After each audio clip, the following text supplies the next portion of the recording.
No food or drink in the auditorium. Okay, good evening. That was sorriest ever, even before or after COVID. Let's try that again. Good evening. Good evening. Oh, that's much better.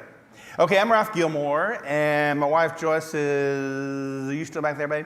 She's in the very back, okay, and we've been married 49 years. I'm an old sucker, and I'm not going to act like you, but I'm going to have a good time. And I'm going to be enthusiastic about it, and I want to talk to you this weekend about some important stuff. But I'm not ready yet. Okay, let's see. You are beautiful beyond description, too marvelous for words, too wonderful for comprehension, like nothing ever seen or heard. Who can grasp your infinite wisdom? Who can fathom the depths of your love? You are beautiful beyond description, majesty enthroned above. And I stand in awe of you. I stand in awe of you. Holy God, to whom all praise is due. I stand in awe of you. Be seated, please. Just got a meme on Facebook today. Apparently, 2016, when I was somewhere, I said what I'm about to say, and the guy said he remembered it, so I'm going to say it to you. It is the greatest thing in the world to be a Christian. I have 4 people who believe that that is true. Let's try that again. It is the greatest thing in the world to be a Christian. That's much better. Do we have a clicker, by the way? Chris, do we have a clicker? What? Is down here somewhere? Okay, good. Phil, thank you very much for inviting me, and thank you for coming. I wish it could be a little different, as far as, social distancing and all of that. I retired, after 39 years of freedom, and my last semester, I left for a trip to San Angelo, Texas, to do a meeting there about the 12th of March, and little did I know that I would never be back in a Freed-Hardeman classroom again as a full-time teacher. So I retired, having never gone back, and those poor seniors who were there, they have still not had the opportunity to have a graduation. So hopefully those seniors that missed their graduation will have an opportunity to do so. But it's just changed all of our lives. So I'm going to talk about this today. You are worthy. Da, da, da. Okay, thank you very much, Phil. You are, y'all know that song? Where the I am. How's it start? Are you Jesse? Yes, sir. All right, you lead singing? You are worthy. Is that how it starts? You are worthy. You are. Mike, come up here and lead this. Yeah, praise. I don't have a microphone. And I will follow. And I will listen. And I will all of my days. And I will sing to and worship the King who is worthy, and I will love and adore. Come on, girls. And I bow down before him, and I will sing to and worship the King who is worthy, and I will love and adore him, and I will bow down before him. You are the Prince of Peace, and I will live my life for you. I didn't think about that song being old for some of you guys. So let's talk about it a little bit. Here's what we've been doing this weekend, at least as far as I'm concerned. What do they think of me tonight? Okay, and then what if I'm not good enough tomorrow? And then Sunday morning, fearfully and wonderfully made. I know this is out of order, but this is the way Phil did it on the schedule. Okay, and then on the breakout session, Who Am I, Lord? Finding Your Identity, guys and girls breakout session tomorrow afternoon. So let's do this. What do they think of me? as though I really care. You know, some of you, when you say, what do people think of me? Some of you saying, well, I don't care what people think of me. I'm going to do what I want to do, you know, because that's the way it is. I'm just going to do it. All right. And there's other people thinking, oh, no, I'm a people pleaser. And it's very important what people think of me and what will I do, you know, because relationships are so important to me. So self-esteem is important. All right, why is it important? Well, it is important as it allows you to try new things. If you have poor self-esteem, you're less likely to try new things. Okay, it allows you to take healthy risk. Now, not just flamboyant, terrible risk, but it allows you to kind of put yourself out there. I mean, you know I had to rehearse. I asked him, the first girl out for a date that I ever asked out for a date, I'd stand in front of the mirror and rehearse and stuff. And then, now that wasn't Joyce, that was she was a couple girls down the line, but she was the last girl for 49 years. She's been the last girl. All right, so some of us just don't have that type A personality where we're just kind of out there and we don't care what people think of us, because how many of you are willing to admit you do care what people think of you? Let's hands up, let's see. Let's see where you are. You do care what people think of you. So that's most of you. For the rest of you, I'll pray for you. Okay, so if you have a healthy self-esteem, you will be more likely to display positive behavioral characteristics such as these. Acting independently and maturely. You know what your age is? You kind of act your age, that kind of stuff, and you mature as you should. On the other hand, if you're 12 or 13 or 14 years old, you're not mature yet, and so you're in the process of growing up. All right, but at least you're acting age appropriately, you know, generally speaking, not all the time, but generally speaking.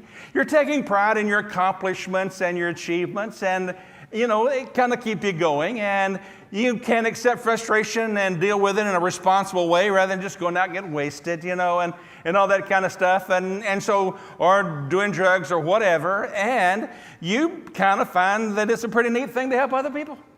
If you have positive self-esteem, you're more likely to help other people than if you have negative self-esteem. Well, what about that? So, you guys are Generation Z. Born since 1997, most of you. Some of us are not. Some of us are baby boomers, born since 1947 and 1965. I wasn't born in all those years, but I was born in 1951.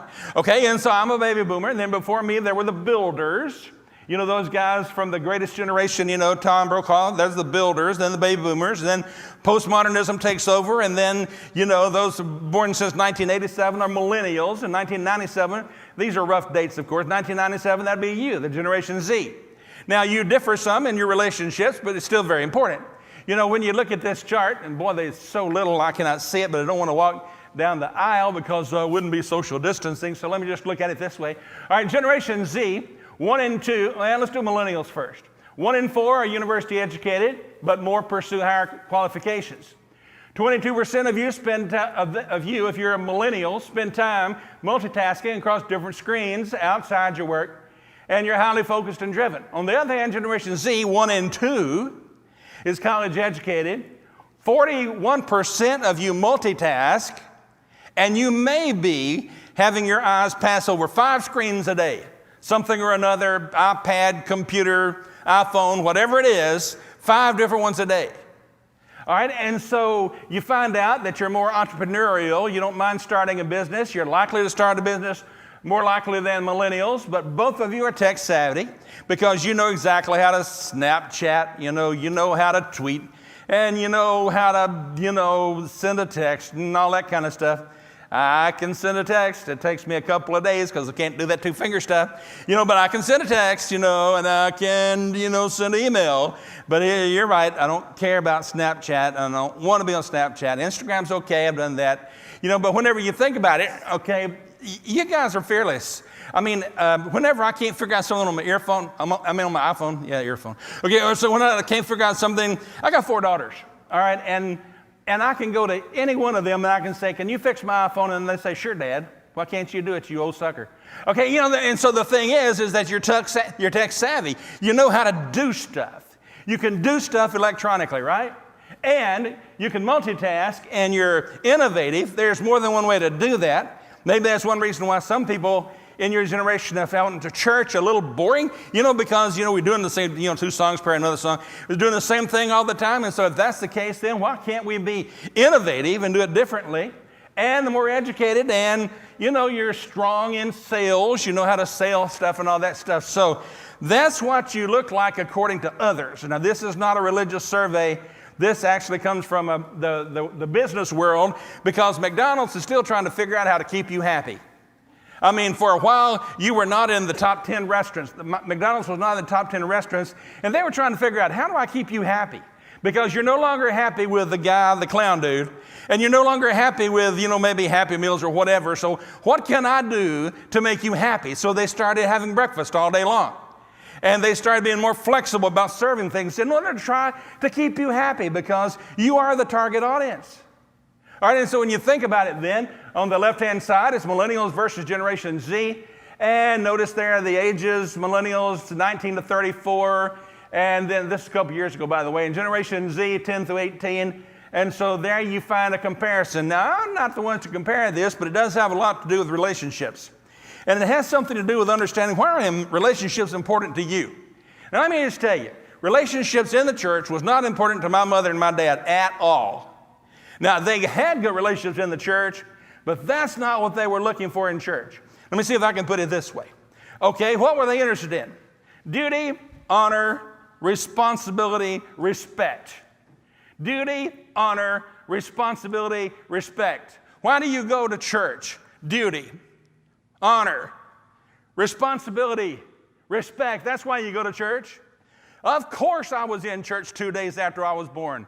Why? Because I was breathing, and I was in church every time after that. Why? Because if you got a body temperature, it doesn't matter if it's high or low, you are going to church. Okay, and so we went to church. And it seemed like we spent a lot of time in church, in gospel meetings, and the sermons were so long, and funerals leave in a couple of days. Okay, duty, honor, responsibility, and respect. Well, then you guys come along, and because of some of the changes in your desire for strong relationships, now all of a sudden it's not about duty, honor, respect, and responsibility. It's about relationships. And therefore, if you want to know why a lot of our kids, though some of our kids who were brought up in the Church of Christ, go to some Jump for Jesus church, rather than staying with the churches of Christ, it is because they think they have found better relationships in that church. That's it. It's the R word. Let's say it together. 1, 2, 3. The R word. And what is the R word? Relationships. That's it. Many of them would not, maybe they have some opinions about whether or not a woman should be preaching. Maybe they have some opinions about whether or not the Lord's Supper ought to be partaken of every Sunday.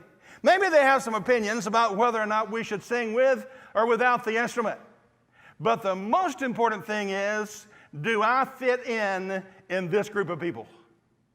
Do I fit in? Why? Because to you, not me, I'm an old rascal, but to you, your most important fear is fear of rejection by your peers. You do not want to be rejected by your peers. Study after study indicates that. And it has a lot to do with your self-esteem if you feel that you have been rejected by your peers. Our daughter, I won't say much about her tonight. We have 4 daughters, but the one who was on alcohol and drugs, come to find out, the beginning of a lot of this negative feeling about herself was when she failed, when she tried out as a cheerleader in the 10th grade.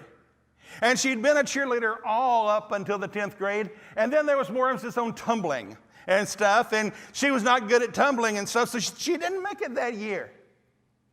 A lot of what she did with drugs and alcohol had to do with the fact that she felt badly about herself, and it started back at least in the 10th grade, maybe sooner. So as we think about that then, let's look at some things tonight about you. All right, so your group is more likely to mention nones on a survey, which means I don't have a religion. I believe in God some, honk twice if you love Jesus, beep, beep. I believe in Jesus some, but frankly, I don't have a church. So what church are you a member of? None. Matter of fact, your generation is known now on the surveys as the none generation because that's the largest constituency of those in your age group. None. I I know I was brought up in church. I grew up in this church or that church or that church, but now I don't really have one. And so this has an impact in religion, has an impact in the business world, has an impact in your social life, et cetera, et cetera. So let's go further. The survey of 2,000 U.S. men and women who are, millennials, found that 62% say they talk to God, while 52% of them say that they look to religion for guidance. That means that 48% of them don't. 48% of them don't care.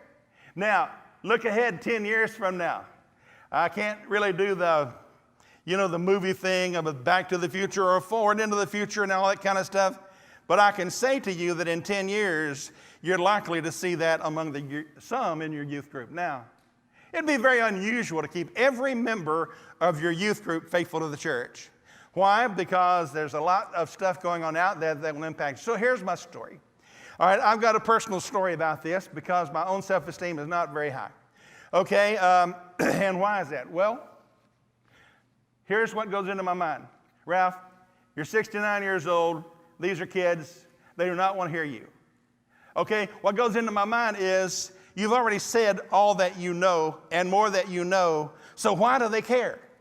And then all this stuff goes in, the negative stuff. Woo, woo, woo. They're going to think you're a nerd, you're a geek, you're stupid, you're out of touch, or whatever, and you start thinking, I don't really want to talk to young people anymore because I find it interesting to study AARP stuff. And besides that, now I'm regularly getting Medicare stuff in the mail every day. All right, why? Because this is the enrollment period. You guys don't care about that, so, it's the negative stuff that goes in. It's the negative stuff. He says, I can't do this. I can't talk to them. They will not listen to me anymore. What difference does it make? Blah, blah, blah, blah, blah, blah. And to you, it might be, I'm not good enough. I'm not smart enough. I'm not fast enough. Somebody is better. Somebody is smarter. Somebody's always better at anything that you can do. You think you can play the piano? Somebody can play it better your age. Matter of fact, there's a 5-year-old somewhere probably that's playing better than any pianist here maybe. I don't know how well you play the piano. You think you play the guitar, do you? Well, there's some guys out there. Have you ever seen the internet, some of these guys, and how quickly they are playing bluegrass music? A 5-year-old kid just barely old enough to hold a banjo is playing bluegrass music. And you're wondering, is there somebody that's better at this than you? And the answer is, yes. There is somebody better at this than you. So therefore what? Then what? Well, so what? All right, is there somebody better at speaking than me? Of course, I never have thought I was the best speaker. I never have thought I was better than anybody else. And as a matter of fact, I have to talk myself into doing what I'm doing sometimes because I still struggle with self-esteem, and I'm retired after 39 years of Freed-Hardeman. I don't even know what I'm going to do when I grow up. So at Freed-Hardeman is where, I began to find more about myself. Here's a picture of the quad area of Freed-Hardeman. And I'm showing you the bill because weird things have been done to the bell in the past. But here's one thing. Guys in the past have patted the bell with pillows and other stuff that we shouldn't talk about. But it's up in the biggest, highest part of the old main building. And how many of you have been to Freed campus before? Hands up if you've been to Freed campus. Okay, so you know where this bell is. Well, I never actually had been up there. And then recently, I got a little trip up there, an escorted trip. And I mean, they have even opened the door. I didn't have to break in or anything. And there I am actually touching the bell. I mean, the bell. Not just a bell, but the bell. Not the one that's the recorded music in the new Busey Tower. This is the one in Old Main. This is the real bell. And when I went to Freed-Hardeman, I went as a math major. Why? Well, because I never felt really good about myself. Do you know why I lead singing? Well, because that's something that I started doing when I was 9 years old, and I feel pretty good about it, and I feel pretty good about myself when I do it. But the truth is that I never preached until I was a sophomore at Freed-Hardeman. I was a math major my first year, and it was a 2-year school. Well, why didn't I do that? Because I hated speech class. I didn't want to take speech class, but you had to have it to graduate. So I took speech because I had to. I was a math major, remember? It was the second semester of my freshman year. And I took the class. So remember, I like singing, right? Because I can lead singing a little bit. Okay, and so in my in my little speech, I told people how to do a 4/4 time, and then how to do a 3-beat time, and how to do a 2-beat time, and how to start a song, and what's the right way to do your hand motions and all that kind of stuff. And why did I do that? Well, because that's what I thought I knew. Well, Dr. Gerald Fulkerson asked me to stay afterwards. And I thought, oh, snot.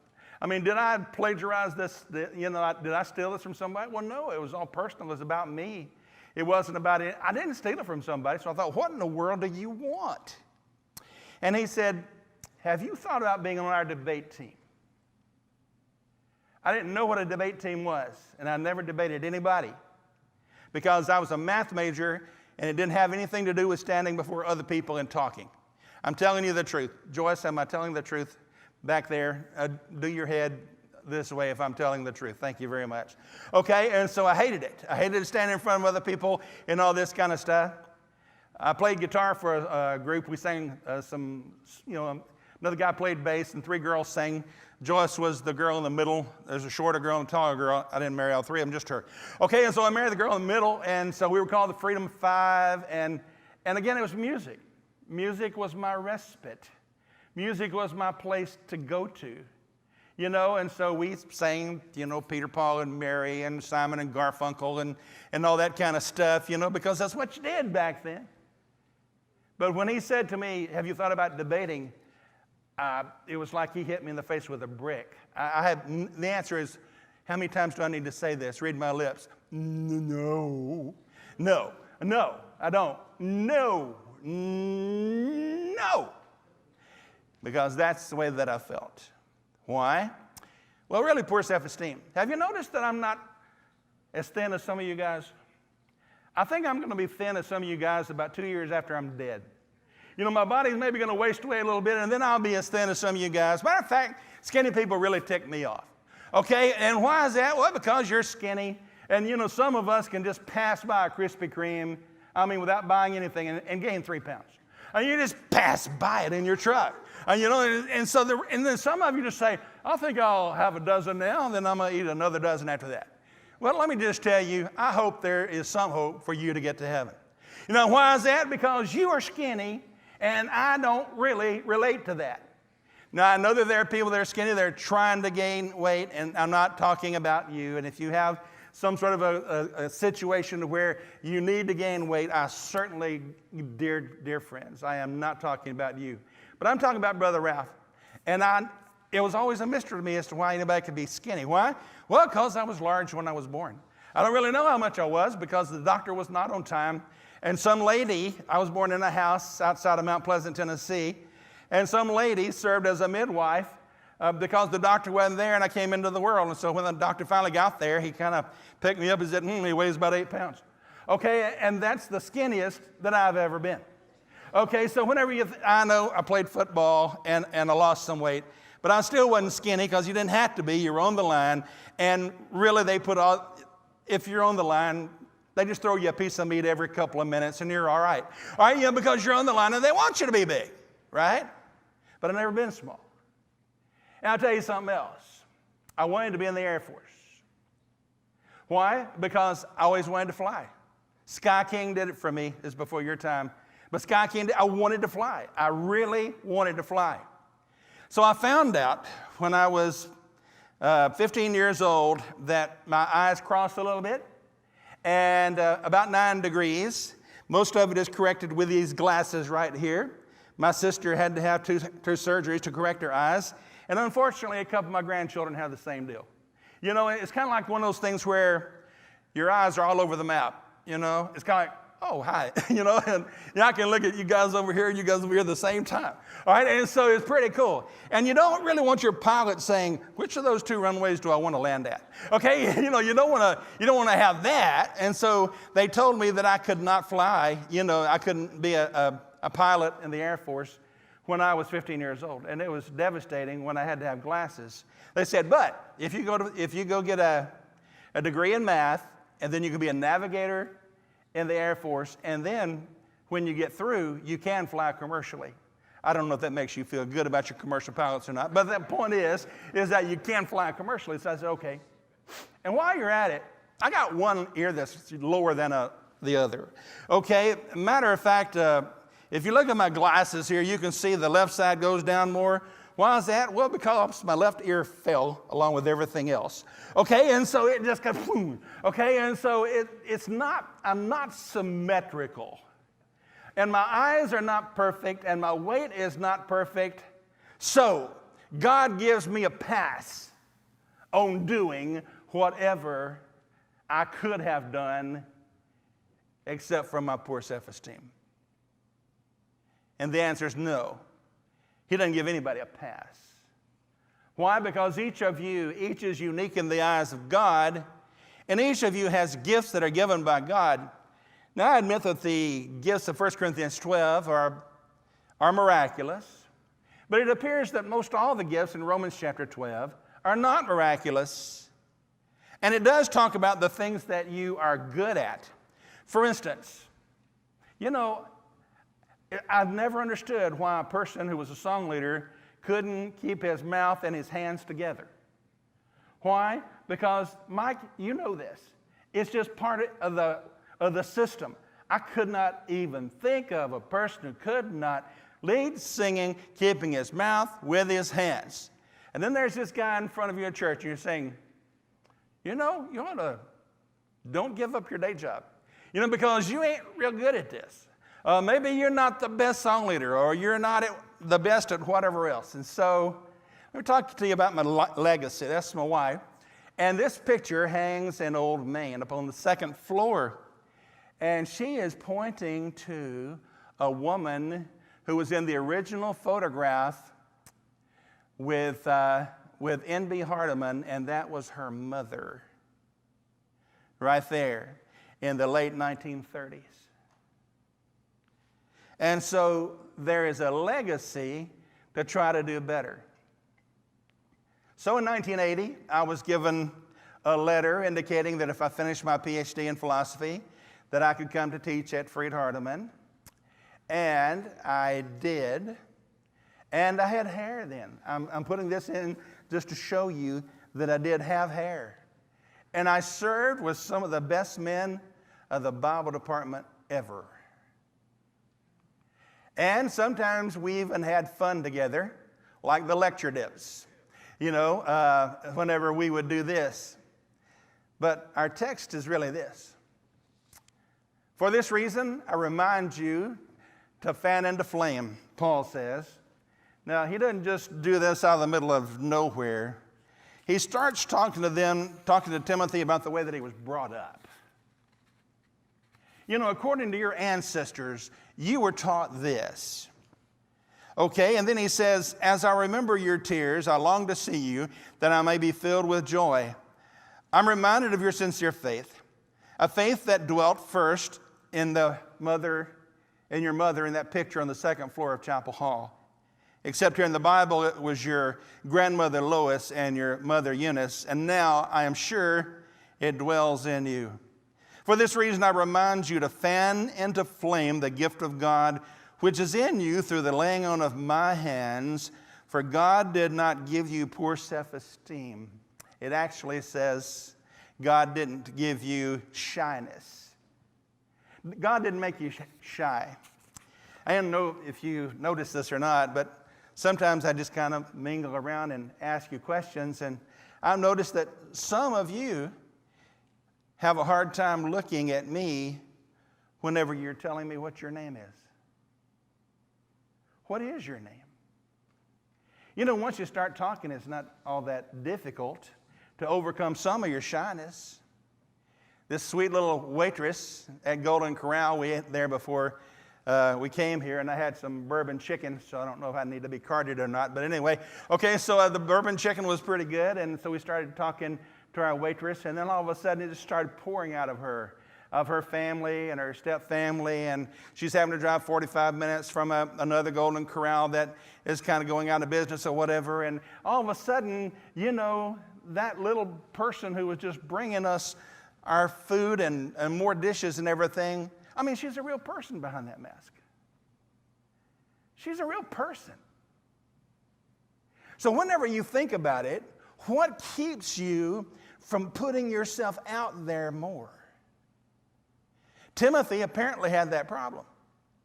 because he had this gift that was given him by the laying on of Paul's hands. Probably miraculous. We wouldn't know for sure. But it was from the Holy Spirit. And he had trouble with this, just like I would in trying to stand up and speak to others. Were you at CYC the first year that I was asked to speak, and my throat just went just nuts? I mean, I couldn't do anything. I looked out and I saw 6,500 people, and it just paralyzed my vocal cords. And so I had to ask one of the song leader. I had to ask the song leader to come up there and lead a song while I went off stage for a minute or two and got my composure, and then I came back and preached. I've never been able to overcome this fully. Why? It goes back to factors that I do not understand. I don't know sometimes why I have just felt inferior to others. And when I got my third-year certificate from Freed-Hardeman, I thought, now I'm going to really feel good about myself. Well, that lasted for about 20 minutes. And then the same old feelings start creeping back in. And then I got a bachelor's degree from David Lipscomb, and I thought, well, this is it. I'm going to solidify who I am now. I graduated, first in the summer class in the Bible area, and so now, hey, I'm good. I'm legit. I'm real. Deal with me, people. And that lasts just for a little while. And then all of a sudden, those other thoughts come pouring back in. Finally got a master's degree from Harding Graduate School. Same deal. Got a PhD from University of Tennessee, Knoxville, back when we had a football team. That was the same deal. I mean, all that stuff,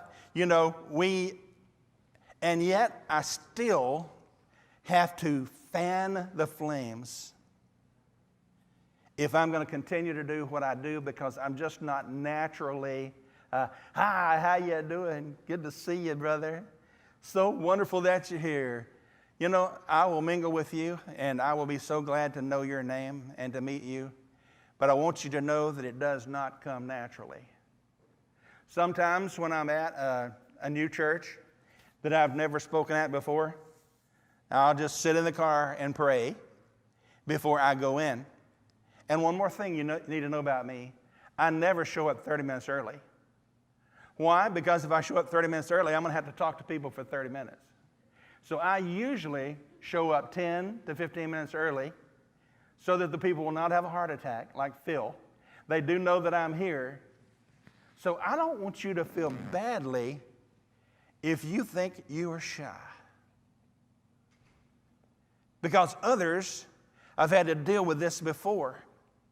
And we still have to deal with this because of things that we might not even know. Here are some signs of low self-esteem.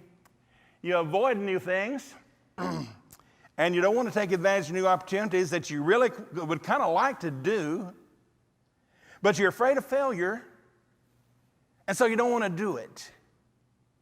Or you feel unloved and unwanted. How many of you have a brother or a sister? Hands up. A brother or a sister.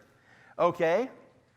Now, I don't want your hands up now, but how many of you are the favorite brother or sister? Some of you, okay, you can raise your hand if you want to. But unfortunately, we got 4 daughters. Why? This is also famous to me because we don't want 5. Okay, so we got 4 daughters.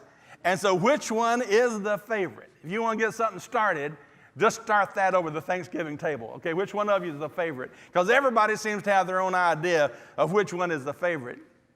But there are times in all of our lives, actually, that we have felt maybe that our parents didn't love us, at least in the way that we would like to be loved. And whenever we have low self-esteem, we have a tendency not to take responsibility for something that's happened to us.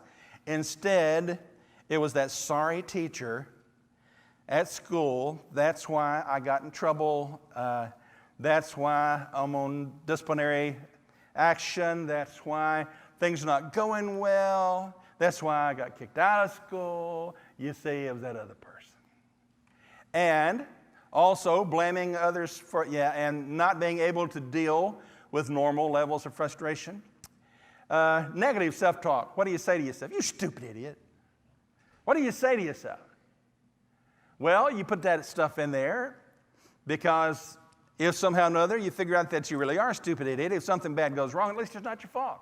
Because after all, today is Friday the 13th. Okay, and so it's not your fault, right? And you have difficulty making friends, whereas others seem to do so very easily.